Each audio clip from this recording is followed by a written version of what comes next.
Hi YouTube family. Before I make this video, I want to make it known that I'm completely covered. Okay, I have my top on.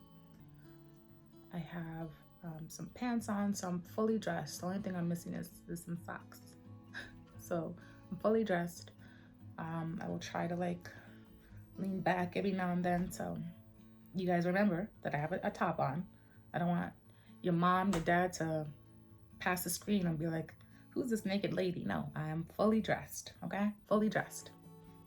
Let's get into the video.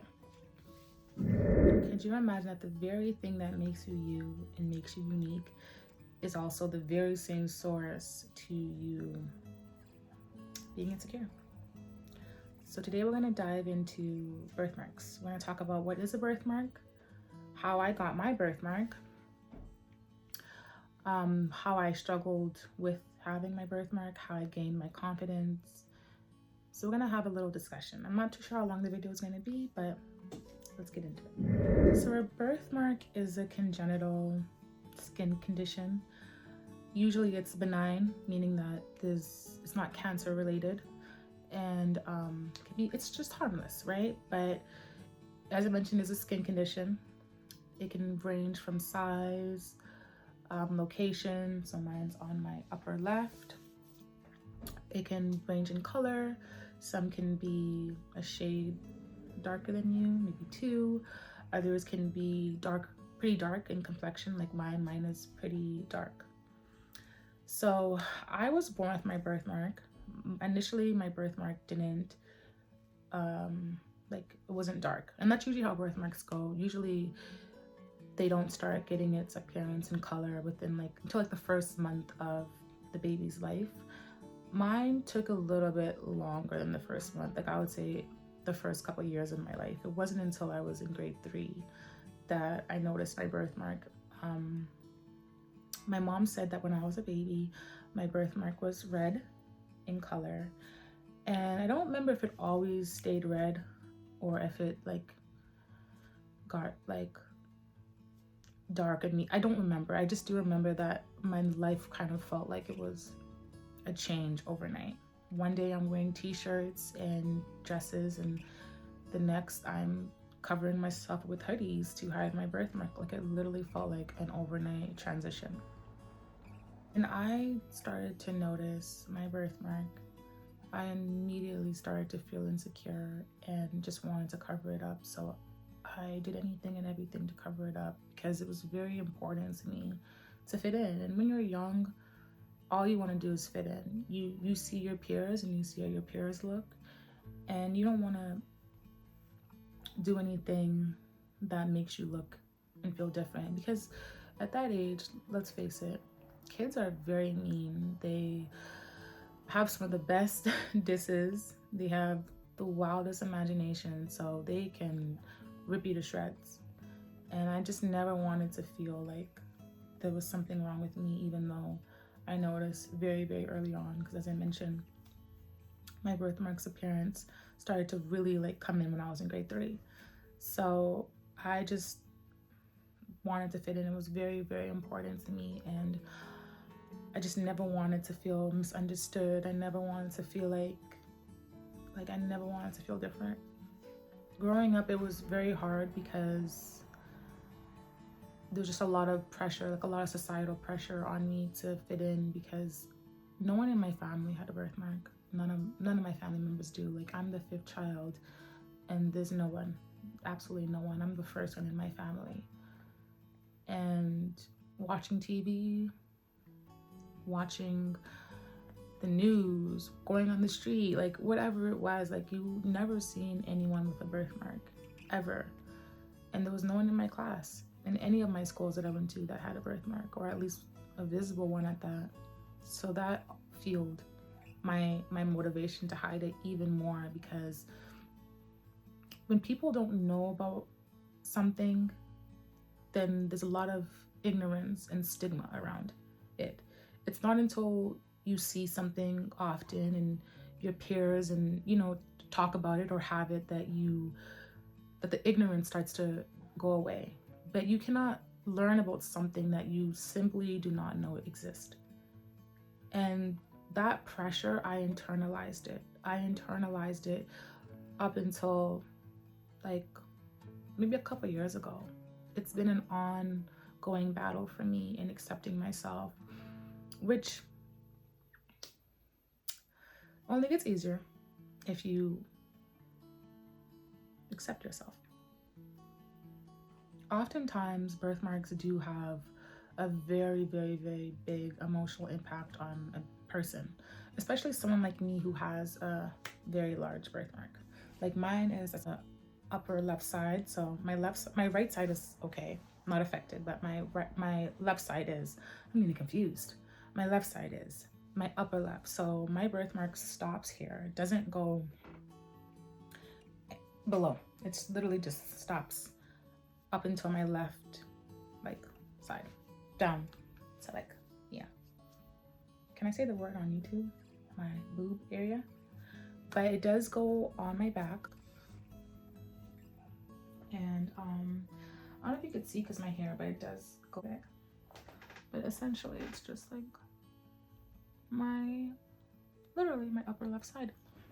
So mine is what you would classify as a big birthmark, even though it doesn't affect like my underarm of like my left side.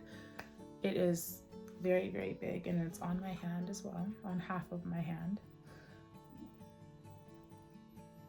So because of the size and the appearance of my birthmark, it did lead me to have like a lot of emotional issues. Like I was very anxious growing up. I had really bad anxiety, especially social anxiety. I had really, really, really, really, really low self-esteem. And I was just like very isolated. And all that really stemmed from me having my birthmark. I was very anxious growing up because of the fact that I would always cover it and was just always just on like high alert. I didn't want my birthmark to show. I didn't want to actually like end up having any slippage and people seeing my birthmark. I didn't want to talk to people for too long because when you're having conversations with people, like they're looking at you. So my thought and my concern is like if I'm using my hand too much to talk, they're gonna look at my hand and be like, oh, or maybe I didn't zip my hoodie up far enough that they're seeing my chest. Like it just really caused really bad anxiety issues for me and low self-esteem because always just, as I was saying earlier, like no one around me ever had a birthmark. I'd never seen anyone who, like, I don't know anyone who had a birthmark. So I always just felt like I wasn't pretty and that I wasn't worthy of much. And it led to me being isolated, which is the case in 90% of people who have a birthmark. It leads to isolation. And that was the case for me. I got bullied a lot, especially in public school. Like people might have seen my birthmark and they would make fun of me and tell me that I look like a cow, like I have the same pattern as a cow or a zebra, that I was ugly. So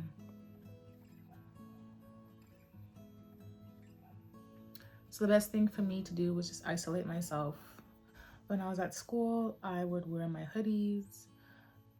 That was like my wardrobe. My wardrobe consisted of a hoodie.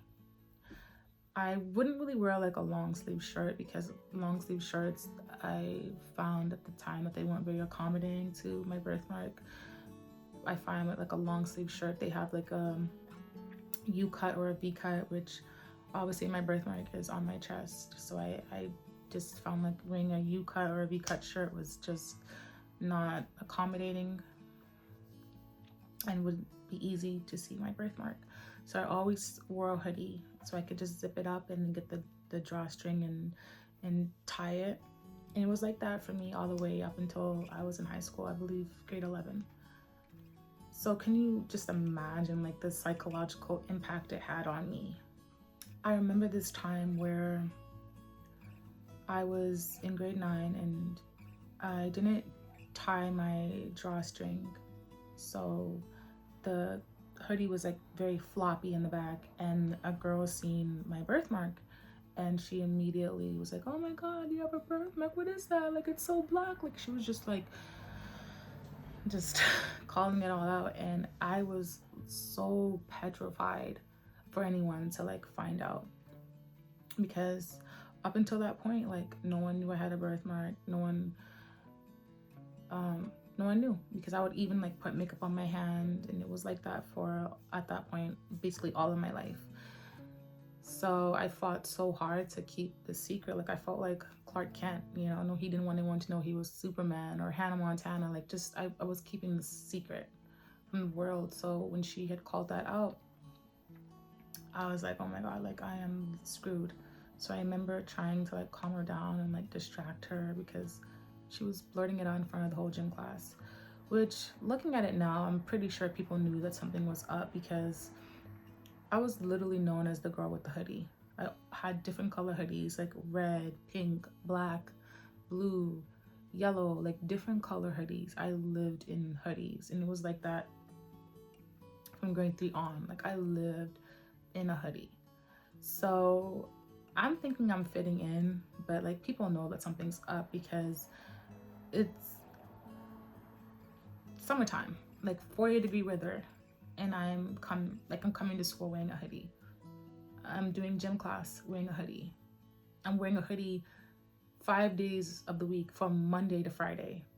When I was at home, that was the only time that I was like normal. Like, I would wear like my tank tops, I would wear my t-shirts, I would wear a dress, you know. And that's why I love to go home, and that's kind of falls into that whole isolation thing. Felt like at home was the only place that I could be me.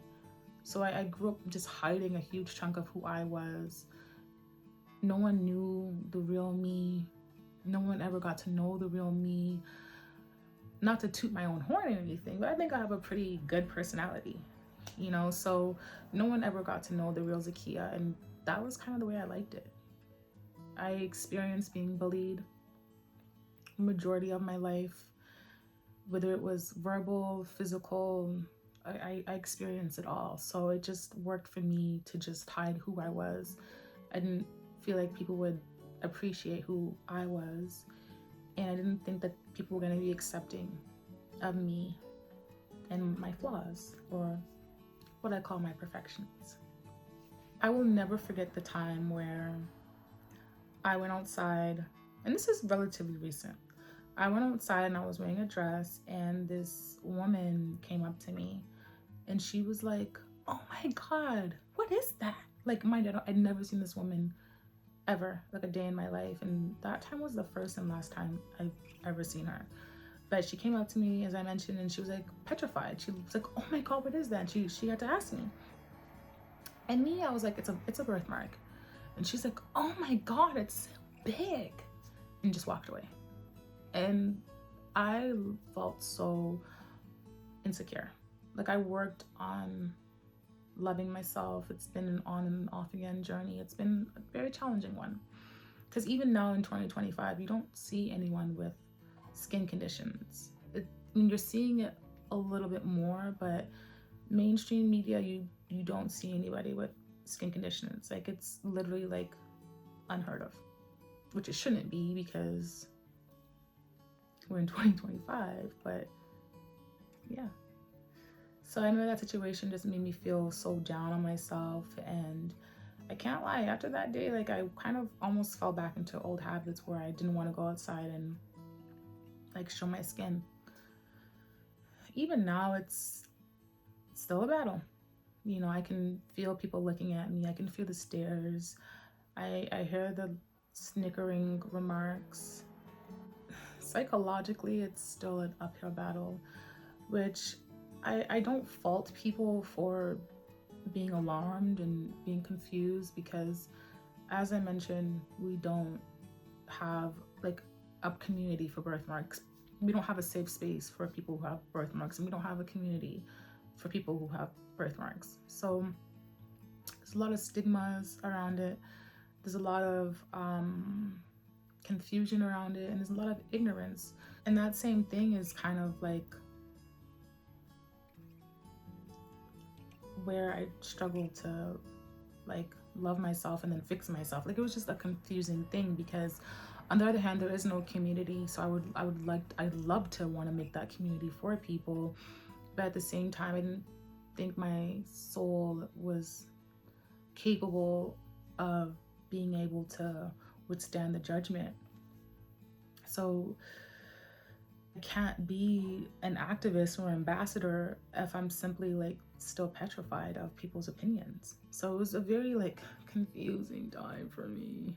As I mentioned, it's been an ongoing battle for decades, literally, even up until a couple years ago.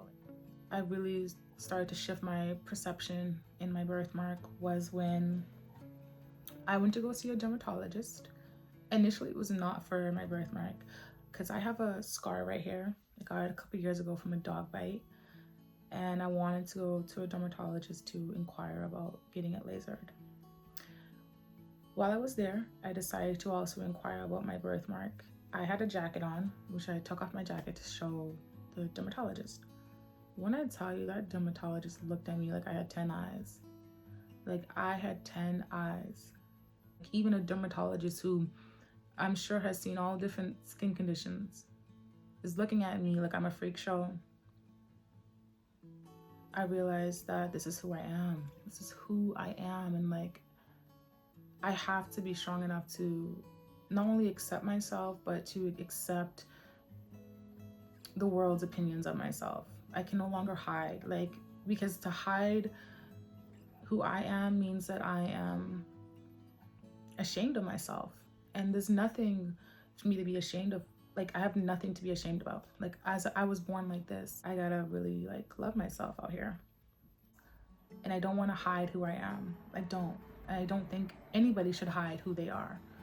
So I was like, you gotta get it together. You gotta grow some tough skin, because if you're gonna be all on social media, you're not gonna be on social media with no damn sweaters, okay? This is not 2006. All right, you're gonna be on social media, you're gonna be who you are. So that was my turning point. And I have to show people that having a birthmark, you're worthy. And I feel like it's not a task that I wanted. I never wanted to be the face of anything. But because there's just so much stigma, like, that doesn't mean that I have to hide away. That means that I have to speak up, and I have to make a community, because I can only imagine how much people there are in this world who have birthmarks or some kind of skin condition, whether it's vitiligo or whether it's, I don't know, there's so much skin conditions who are hiding themselves because they're scared of people's opinions. And I don't want to live my life like that. I don't want to live my life hiding who I am.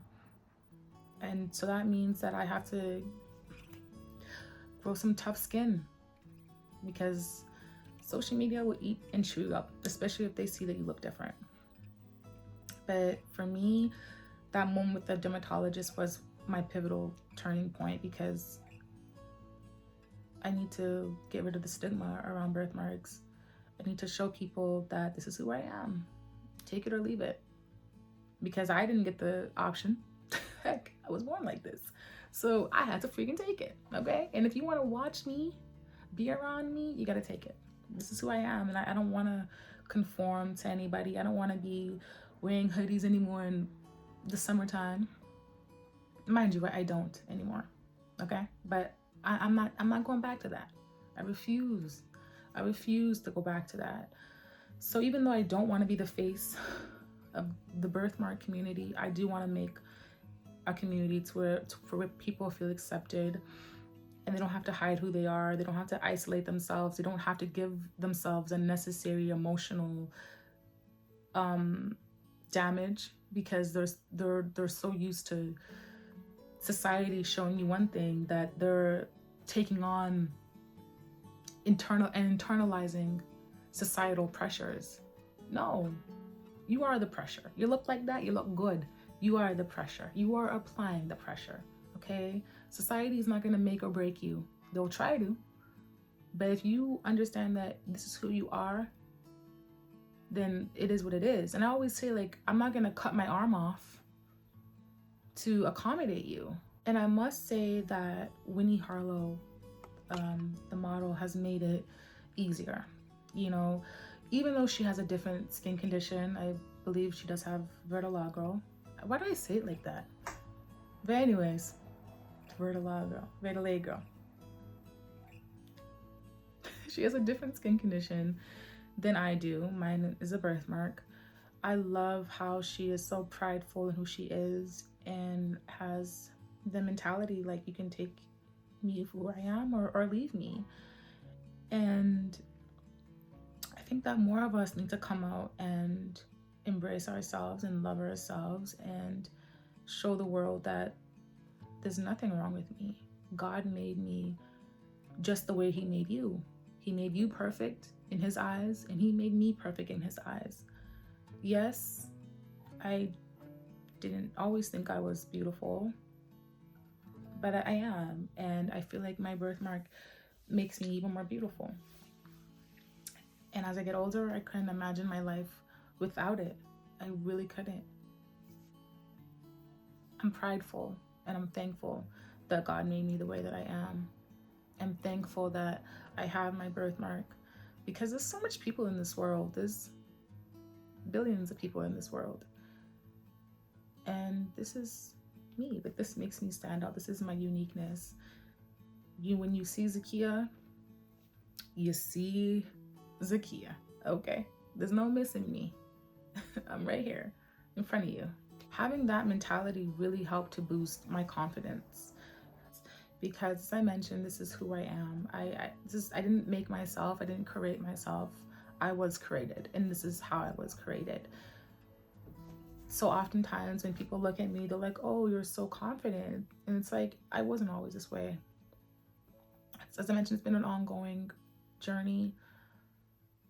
I went through different consultations to get rid of it. And it's expensive too. So this is staying with me, okay? So my confidence comes from within. I don't look at my birthmark as a flaw, and you guys shouldn't either. If you're watching this video and you have a birthmark, your birthmark is not a flaw. Your birthmark makes you who you are. That pep talk that I give myself, because every now and then I do find myself wanting to hide away, I might have like a pretty outfit on and I want to throw a jacket on, not because I'm cold, because I don't want the questions and I don't want people looking at me. But I have to give myself that little pep talk, like, you're taking away your beauty. This house to make me beautiful. Helps to make me beautiful, you know?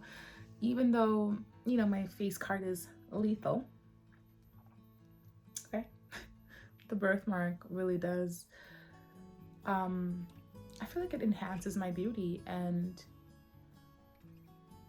it doesn't take away from it, which was always my feeling and my thought. I always felt like it will take away from my beauty.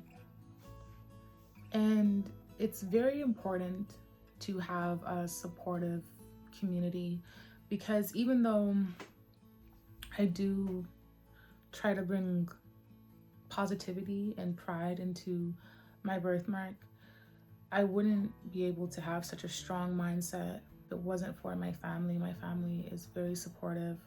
My family never loved me any less. They never looked at me like I was a monster. They've always been very supportive, and in fact, if they seen me hiding my birthmark, they would remind me, like, what are you doing? Like, you know, it's beautiful. So it's very important to have a community with your friends, your family, people who remind you that you're not a mistake. What you have is not a mistake. You're not ugly. You're unique, and you need to define your uniqueness. It's very important to have open communication, to communicate your feelings, communicate how you're feeling, or else you'll be like me and you'll internalize all that, and it will hinder you in the long run if you're not careful. It really will. It'll do a lot of damage, psychological damage. So open communication about your feelings and talk to your loved ones in your support group. And remember, boys and girls, that Your birthmark does not define who you are. You are you, okay? If anything, it makes you unique. It makes you unique, but it's not you. Like, it's not your personality. It's not, my name is Sally the birthmark. Okay, it's not you. You happen to have it, but it's not you. It just, if anything, it just brings uniqueness to you, and it makes you stand out. And when people are looking at you, they're looking at you because you're fabulous. Make this into, you know, a safe space. So if you or anyone has a birthmark, please comment down below some tips on how you are learning to love yourself, or how you have learned to love yourself. What has been your experience with a birthmark, and what's your experience now? Just remember, people, that you gotta love yourself. Because if you don't love yourself, no one will. As corny as that sounds, it's the truth. It's gonna be even harder for someone to love you if you're not showing them 100% of you. You're only giving them 20% while you're hiding the 80. No. Be you. Stand in your uniqueness. Show the world that this is you. And remember that I'm always here. Bye, you guys.